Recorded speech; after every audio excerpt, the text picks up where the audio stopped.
मुझे कोई ऐसा शब्द नहीं मिला जिससे मैं उस महान व्यक्तित्व का वर्णन आपके सामने कर सकूं, उनके चरित्र, स्वभाव और ज्ञान को शब्दों में समेट सकूं। वही थे 19वीं सदी के महान संत, लेखक, धार्मिक शिक्षक, दार्शनिक, स्वतंत्र वक्ता और करोड़ों दिलों पर राज करने वाले अखंड ब्रह्मचारी स्वामी विवेकानंद, जिनके जन्मोत्सव के रूप में युवा दिवस को हर वर्ष मनाया जाता है। आइए शुरुआत करते हैं रहस्यों से भरे स्वामी विवेकानंद के जीवन को। महापुरुष स्वामी विवेकानंद का जन्म 12 जनवरी 1863 को हुआ था। विलक्षण प्रतिभा के धनी व्यक्ति ने कोलकाता में जन्म लेकर वहाँ की जन्मस्थली को पवित्र कर दिया। उनका असली नाम नरेंद्र नाथ दत्त था, लेकिन बचपन में प्यार से सब उन्हें नरेन कहकर पुकारा करते थे। स्वामी विवेकानंद के पिता का नाम विश्वनाथ दत्त था, जो कि उस समय कोलकाता हाई कोर्ट के प्रसिद्ध और सफल वकील थे। इसके साथ ही उन्हें अंग्रेजी और फारसी भाषा का भी अच्छा ज्ञान था। वहीं विवेकानंद की माता का नाम भुवनेश्वरी देवी था, जो कि धार्मिक विचारों वाली महिला थी। उन्हें धार्मिक ग्रंथों का अच्छा ज्ञान था। इसके साथ ही उन्हें अंग्रेजी भाषा की भी काफ़ी समझ थी। अपनी माँ की छत्र छाया का स्वामी विवेकानंद पर इतना गहरा प्रभाव पड़ा कि वे घर पर ही रहकर ध्यान करने लगे। स्वामी विवेकानंद के जीवन पर उनके माता पिता के गुणों का गहरा प्रभाव था। उनकी प्रेरणा से ही वह इस जीवन में इतना आगे बढ़ सके। उनके माता पिता के अच्छे संस्कारों और अच्छी परवरिश के कारण स्वामी जी के जीवन को एक अच्छा आकार और उच्च कोटि की सोच मिल सकी। कहा जाता है कि नरेंद्र नाथ बचपन से ही नटखट और काफ़ी तेज बुद्धि वाले व्यक्ति थे। वे अपनी प्रतिभा के इतने प्रखर थे कि एक ही बार में जो भी उनकी नज़र के सामने से गुजर जाता वे उसे कभी नहीं भूलते। उनकी माता हमेशा कहती थी कि मैंने शिव जी से एक पुत्र की प्रार्थना की थी, परंतु उन्होंने तो मुझे एक शैतान ही दे दिया। बचपन से ही उन्होंने अध्यात्म में रुचि थी। वे हमेशा भगवान की मूर्तियों के सामने बैठकर ध्यान लगाया करते थे। साथ ही उन्हें सन्यासी की बातें भी खूब प्रेरित करती थीं। वही नरेंद्र आगे जाकर दुनिया भर में ध्यान, अध्यात्म, राष्ट्र, हिंदू धर्म और संस्कृति के वाहक बने और स्वामी विवेकानंद के नाम से प्रसिद्ध हुए। वे विभिन्न विषयों जैसे दर्शन शास्त्र, धर्म, इतिहास, सामाजिक विज्ञान, कला और साहित्य के श्रेष्ठ पाठक थे। हिंदू धर्म के ग्रंथ वेद, उपनिषद, भगवद गीता, रामायण, महाभारत तथा पुराण के पूर्ण ज्ञाता थे और वे हमेशा शारीरिक, योग, खेल और सभी गतिविधियों में भाग लेते थे। 1884 में उन्होंने कला विषय से ग्रेजुएशन पूरी कर ली।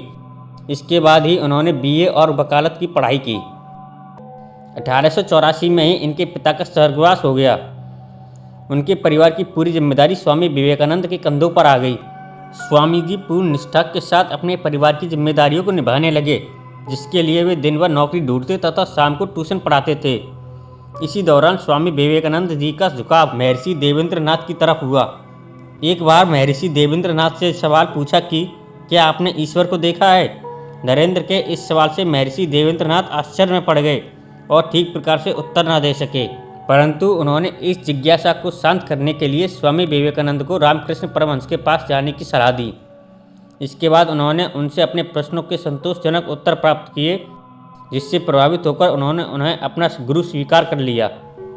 अपने गुरु के प्रति उनके मन में श्रद्धा बढ़ती ही चली गई। रामकृष्ण परमहंस की मृत्यु गले के कैंसर के कारण हुई। जिसके बाद नरेंद्र ने रामकृष्ण संघ की स्थापना की। बाद में इसका नाम रामकृष्ण मठ कर दिया गया। रामकृष्ण मठ की स्थापना के बाद नरेंद्र नाथ ने ब्रह्मचर्य और त्याग का व्रत लिया और नरेंद्र से स्वामी विवेकानंद हो गए। महज 25 साल की उम्र में ही स्वामी विवेकानंद ने गेरुआ रंग के वस्त्र पहन लिए और इसके बाद पूरे भारतवर्ष के भ्रमण के लिए निकल पड़े। अपनी पैदल यात्रा के दौरान अयोध्या, वाराणसी, आगरा, वृंदावन, अलवर समेत कई जगहों पर पहुंचे। इस यात्रा के दौरान उन्हें जाति भेदभाव जैसी कुरीतियों का भी पता चला। 23 दिसंबर 1982 को स्वामी विवेकानंद कन्याकुमारी पहुंचे, जहां वह लगातार 3 दिन तक एक गंभीर समाधि में रहे। उन्होंने अपनी भारत यात्रा के दौरान देश की गरीब और लोगों के दुखों को जाना। स्वामी विवेकानंद की पहली विदेश यात्रा के दौरान उन्होंने 1893 के शिकागो के विश्व धर्म सम्मेलन में भाग लिया। इसके बाद यूरोप के अन्य शहरों में जाकर भाषण दिए तथा लोगों को भारत की संस्कृति, धर्म तथा योग के बारे में बताया, परंतु उन्होंने कभी भी किसी भी धर्म की बुराई नहीं की। वे कहते हैं कि सभी धर्म हमें उस ईश्वर तक ले जाते हैं, इसलिए हमें सभी धर्मों का सम्मान करना चाहिए। पहली विदेश यात्रा के बाद स्वामी जी रामेश्वर पहुँचे और वे फिर कोलकाता चले गए। वहाँ उन्हें सुनने के लिए दूर दूर तक भारी संख्या में लोग आते थे। स्वामी जी अपने भाषणों में हमेशा देश के विकास की बात किया करते थे। 1 मई 1897 को कोलकाता से लौटने के बाद उन्होंने रामकृष्ण मिशन की स्थापना की, जिसका मुख्य उद्देश्य था नए भारत का निर्माण करने के लिए अस्पताल, स्कूल, कॉलेज और साफ सफाई के क्षेत्र में आगे बढ़ना। स्वामी विवेकानंद ने अपने विचार, स्वभाव और ज्ञान के बल से सभी को कायल कर दिया और अब वे सभी के आदर्श बन चुके थे। उन्होंने अपनी दूसरी विदेश यात्रा के दौरान कैलिफोर्निया में शांति आश्रम और सैन फ्रांसिस्को और न्यूयॉर्क में वेदांत सोसाइटी की स्थापना की। इसके बाद उन्होंने यूरोप के अन्य शहरों की यात्रा की। इसके बाद वे 1900 के आखिर में भारत वापस आ गए, परंतु उनकी यात्राएं फिर भी चलती रहीं।